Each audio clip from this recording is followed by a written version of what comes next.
Welcome to the Grow Your Business and Grow Your Wealth podcast with Gary Helt.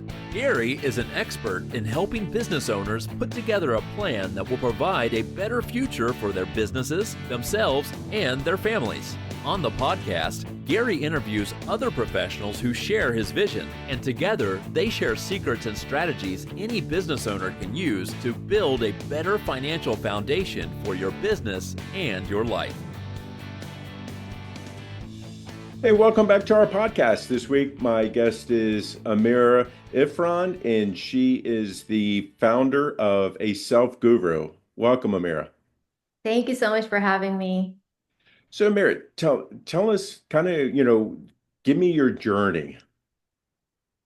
Yeah, so my entrepreneurship journey or my business attorney journey? Well, let's start back kind of when you first got started out, before you started, A Self Guru.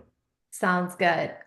So Gary, it's pretty interesting, but there's a little bit of sad story associated with my life's mission. As you know, success, when we start working towards something, there's always a why and there's always a big reason. So in my case, I was actually going to become a doctor.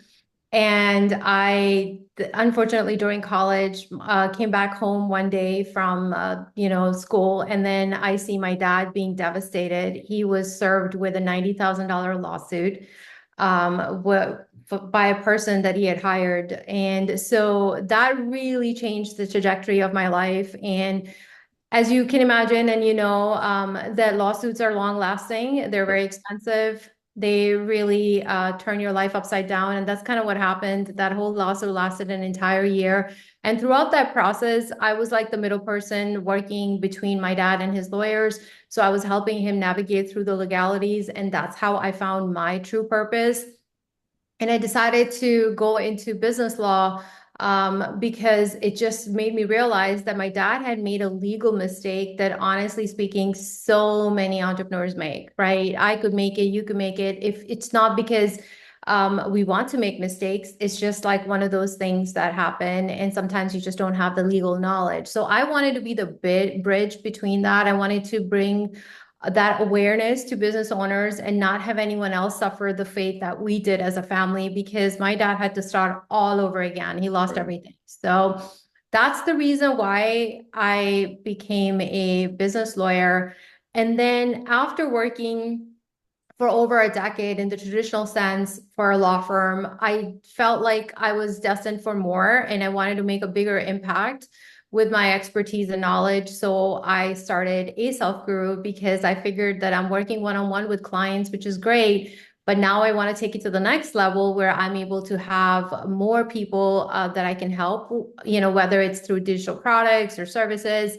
And so that's how A Self Guru was born. And we have legal templates that entrepreneurs can download. They don't even have to spend thousands of dollars hiring a lawyer, but then they have the peace of mind knowing that these templates are written by a lawyer. And then there are also opportunities to work with me one-on-one for their business needs. And that's like me in a nutshell. That's how it all started.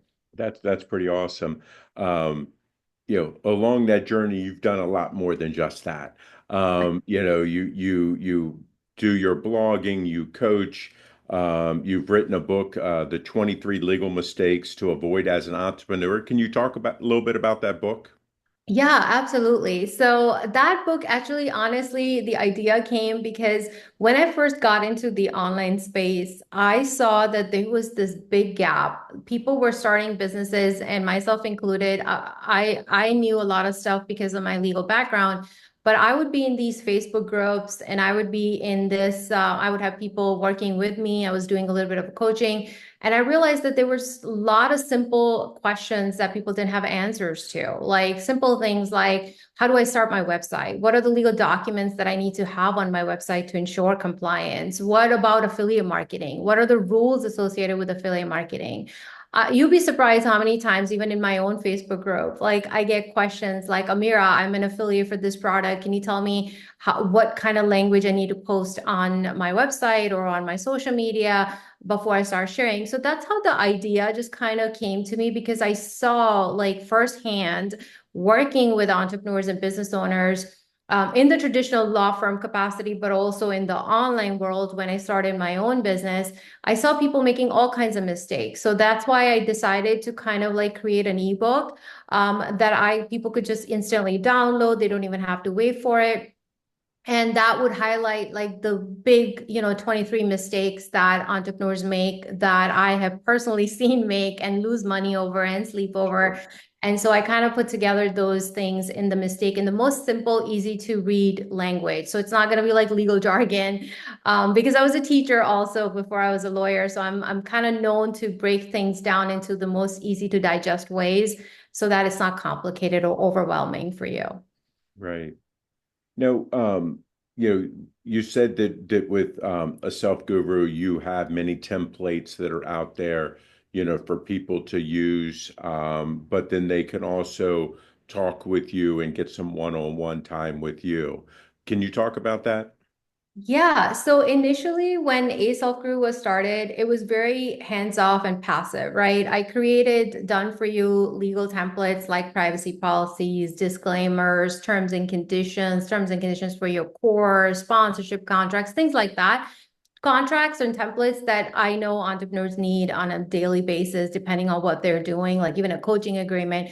But then what happened was like people started reaching out to me for one-on-one help. Like they had questions. Hmm. And we were talking about this before we got on the podcast, that people have questions and they're not open to just posting them in a Facebook group publicly. They're hesitant to ask. So that's how the idea of like blog coaching or legal consultation started, because people started DMing me on the side that, hey, Amira, I have a specific question about my particular business. Can I have a consultation with you to go over those things? And so I decided to create those packages like consultations, coaching packages, so that I would work one-on-one with you on your particular business needs.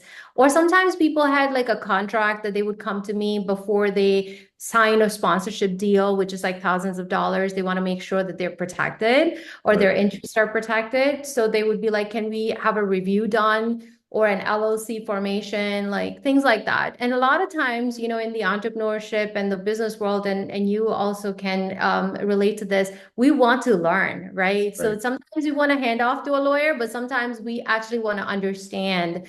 So you'll be surprised. So many people wanted to actually learn from me, like, how do I file the LLC? Yeah, I can pay $1,000 a lawyer, but can you have a service where you can also show me? So I created like a 1 hour Zoom call where you and I formed the LLC together, right? So Right. it's very educational. That way, if you have multiple businesses, guess what? You don't need me. You can just do it yourself. So I know I lose money that way, but I'm more about empowering and teaching than anything else. So that's how those coaching services honestly started, because of my audience reaching out to me. Hey, what about trademarks? Before I spend thousands of dollars, can we do a trademark search? Can you break it down for me? So I do a lot of those things on one-on-one basis with different business owners. But then I have the templates, which are more like, hey, you don't need me. You could just download a coaching agreement, a freelance contract, things like that, policies that you need on your website. So it's a balance of both, because Right. different people need different things. So. Sure. Sure. Um, there's I think that lots of times when people first start out their business, again, they don't have the knowledge and they don't understand, and they do, want to be able to do it as inexpensive as possible. But that's, as we know, that's not always the best thing because you end up probably paying more on the back end with that. Yes. How do you go about helping people, coach people through that process? Yeah, so great question. There are a couple of ways. One is I have written a lot of articles. I've actually interviewed entrepreneurs, right, that have gone through, like, for example, people have told me before they found me that, oh, I just Googled something and I was going to copy paste that on my site. And I'm Right. like, that's a big mistake. This leads to copyright infringement. This leads to no legal protection. You have no idea who wrote this a contract or whatever it is that you're copying. And so there's a lot of legal consequences associated with that. And so my job is, of course, I have so many different articles. I have videos on my YouTube. I have actual blog posts that people can read so they can understand that why that's a mistake. And then I've taken it a step further. I've also interviewed my customers, the people that have actually trusted me to buy from me. And we have, thanks to God, but we have so many love notes, like we have thousands of love notes. And so I've actually taken a handful of those customers and I've actually interviewed them. And I've asked them, I said, you know what? I can preach all about my templates. I can preach all about my services, but I want to hear from you.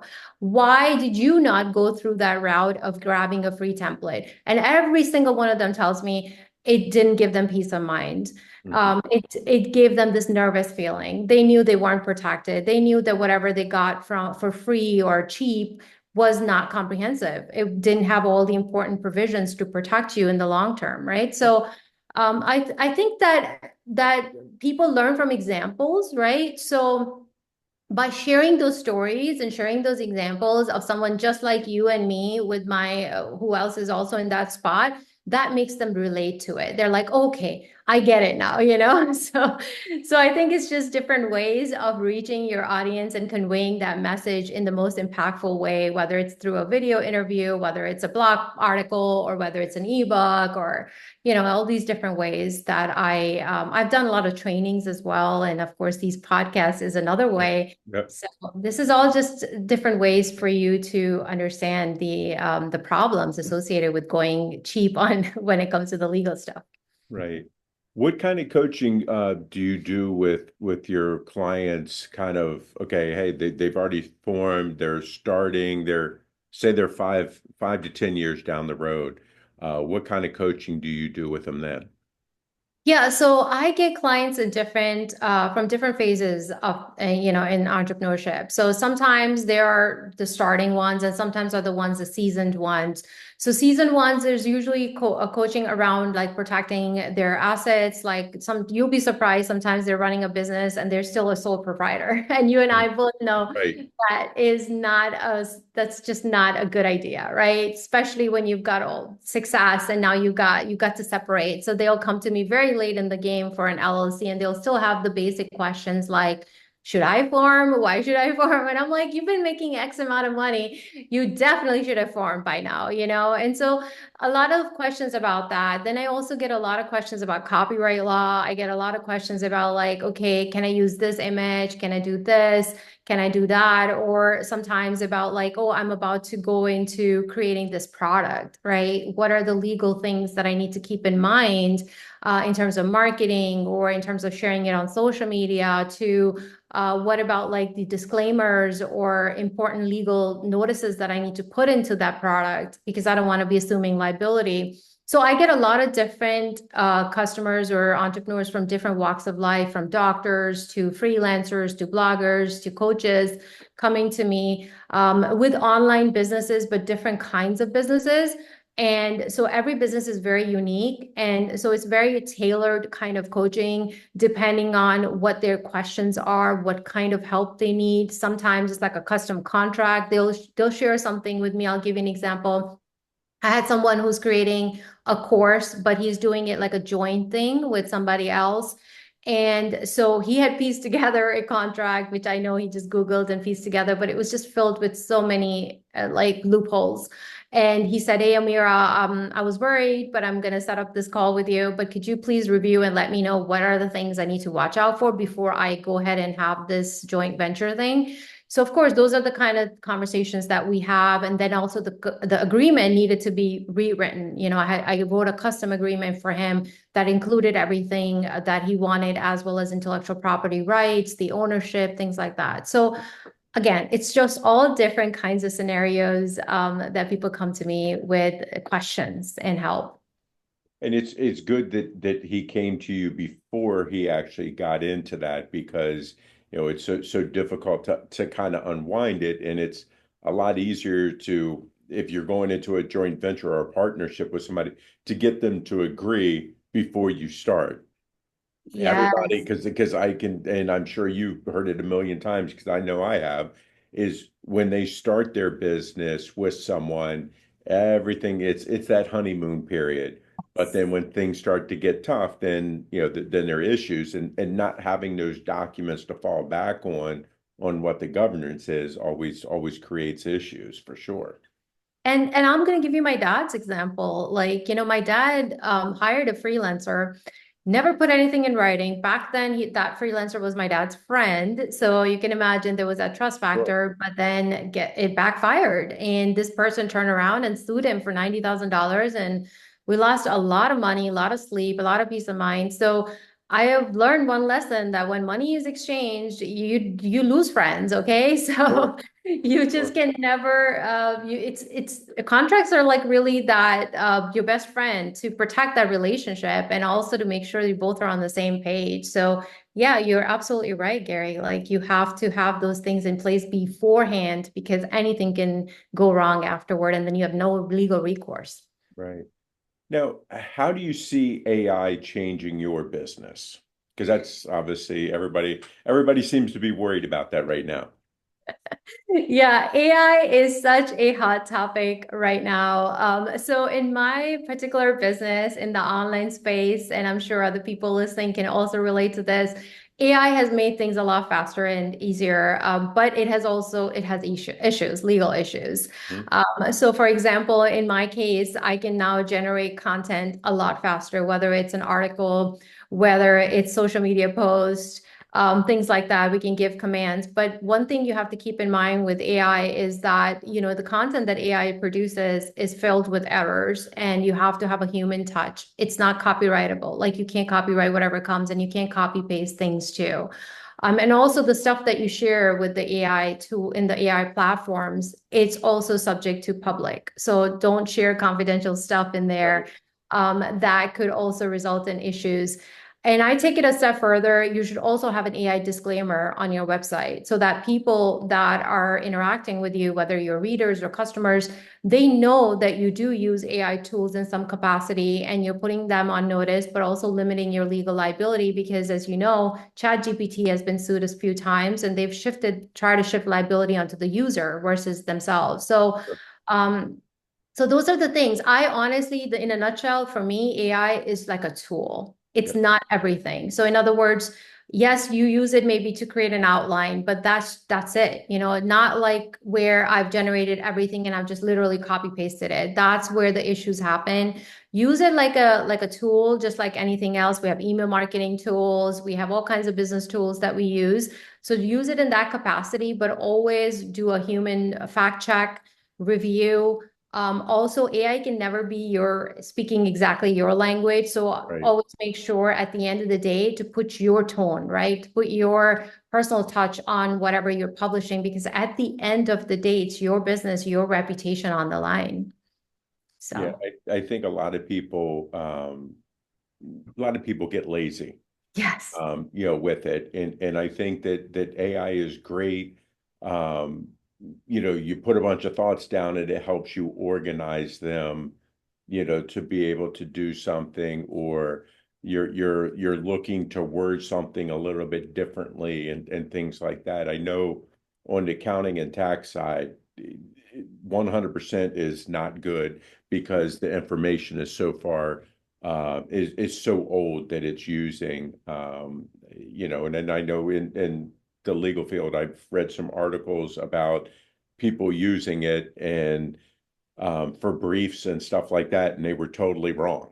Yes, it generates inaccurate stuff. It's so funny because I had a customer who used ChatGPT to put together a privacy policy. And then once he actually bought my policy, he's like, ChatGPT one was wrong. Like it had mixed up the laws. It was generating all kinds of false narrative, like all kinds of data. And he was like, oh my God, I'm so glad I didn't post that crap on my website. Right.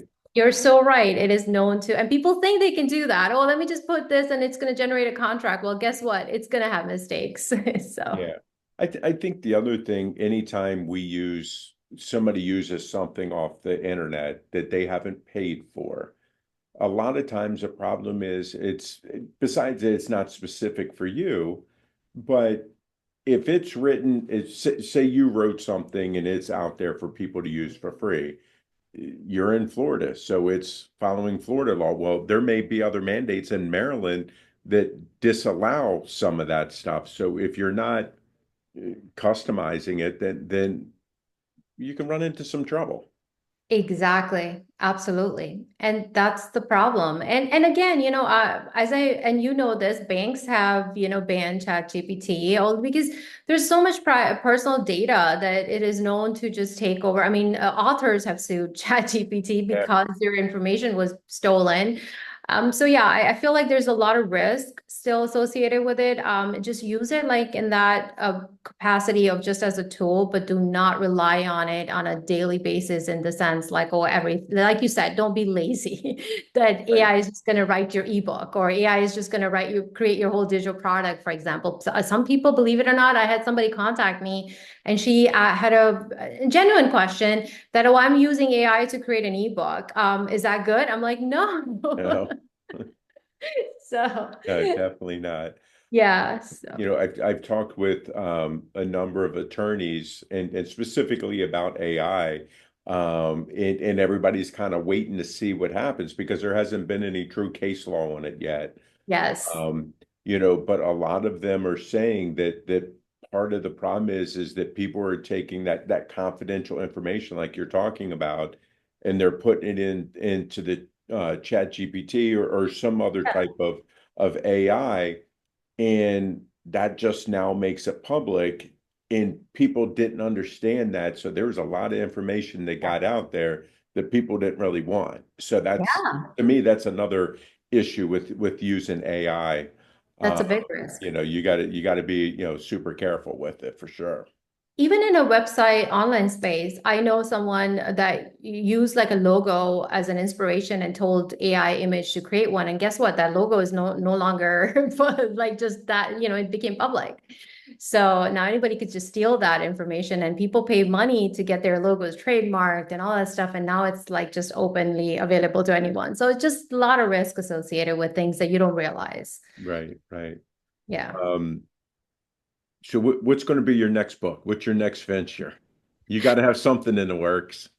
So I maybe the next one is going to be about my business journey, perhaps, maybe blogging, and my success with it. I don't know because I'm not sure. Because when I started my online business, Gary, I started it while working full time as a lawyer. So during the day, I was working, going to my law firm and working, and then nights and weekends, I was doing this as a side hustle on the side. And after scaling the business to 6, 7 figures, eventually I decided, okay, I can't be burning the candle on both ends. And I was just exhausted mentally and physically. So I quit my job and went into entrepreneurship full time because it just was very overwhelming and it was a lot. So maybe perhaps like teaching someone like how to have that second career or having that like to be your own boss, right? Because Sure.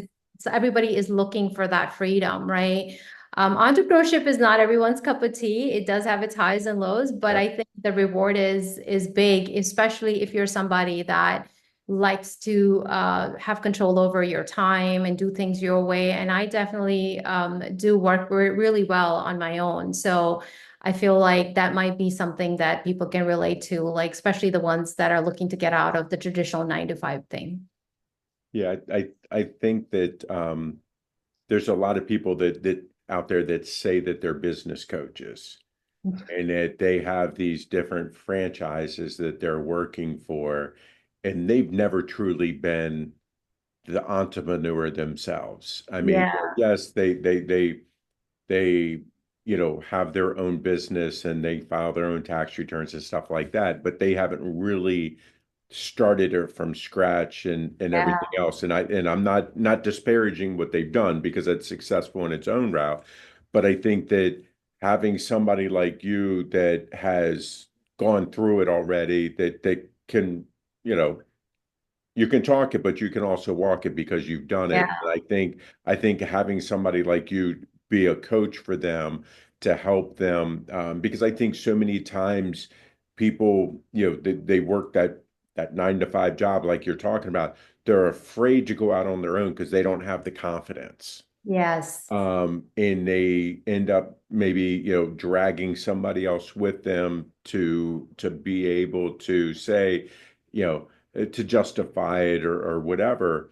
I think that if somebody has you like a coach to help them, hey, get everything ready right. the right way, but also to help build up the confidence and things like that. I think that will really help, people in the long run. And if we haven't, learned anything from the pandemic, we don't have to be in each other's backyard to be able to work together. Exactly. I Exactly. think that's one of the good things, because I know my business really changed, during that time, where before people would have to take that half day off of work to come in to Yeah. meet with me and stuff like that.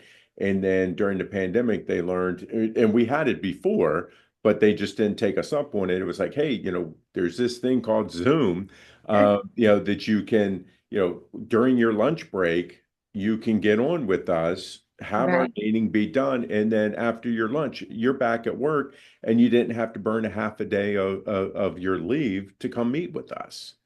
And I Right. think that makes a big difference. Oh, it does. Totally. I agree with you. Even with law firms, I remember my law firm, they were so opposed to the virtual or working from home, but then the pandemic kind of changed things. And So, I think, again, that goes back to, I'm going to say, that old school of thinking where it's like, okay, well, this person's working harder than this person. It's like, well, what does that mean? yeah. Does working harder, the amount of activity that you're creating, does that Yeah. mean you're working harder? I mean, Exactly. not necessarily.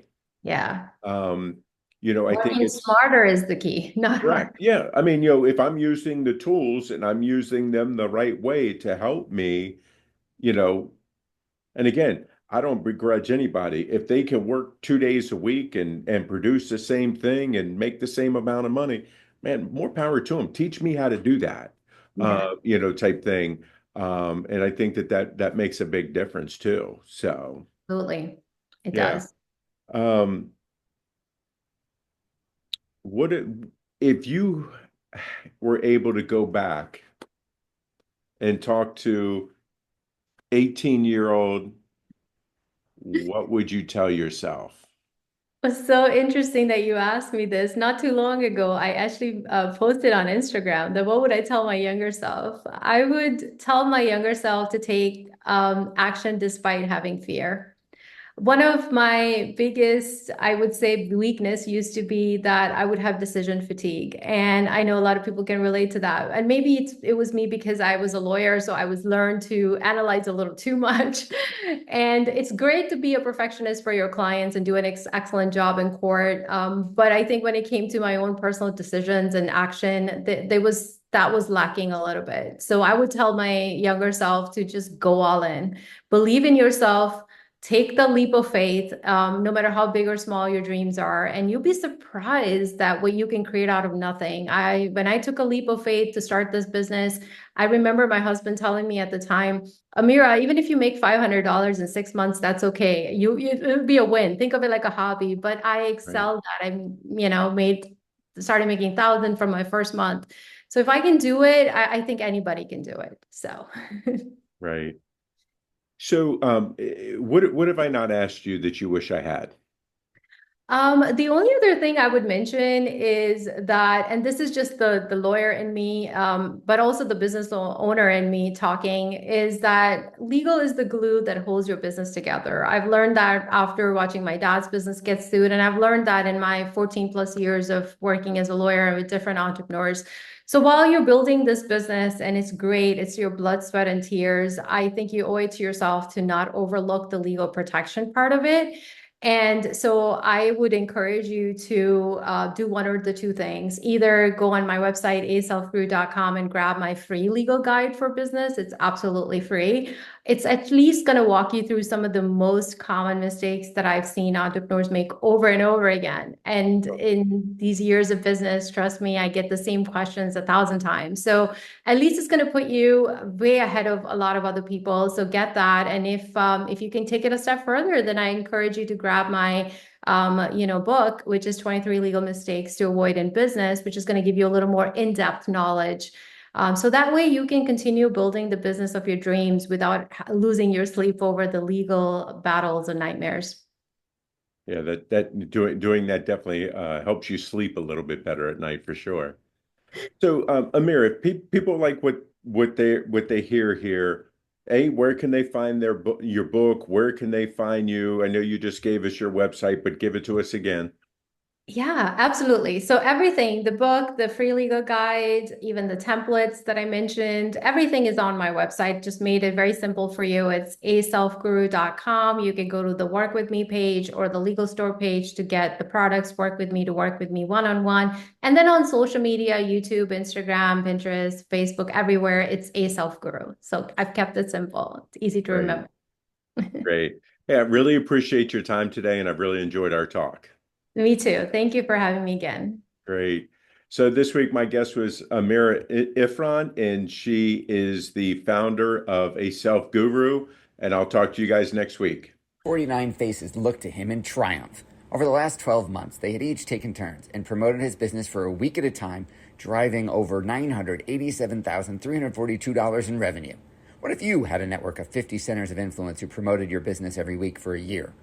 Grab your copy of the #1 Amazon best-selling book, The Ultimate Guide to Growing Your Business with a Podcast, at 33% off the Amazon price by going to ultimatepodcastbook.com. Again, that website for 33% off the Amazon price is ultimatepodcastbook.com.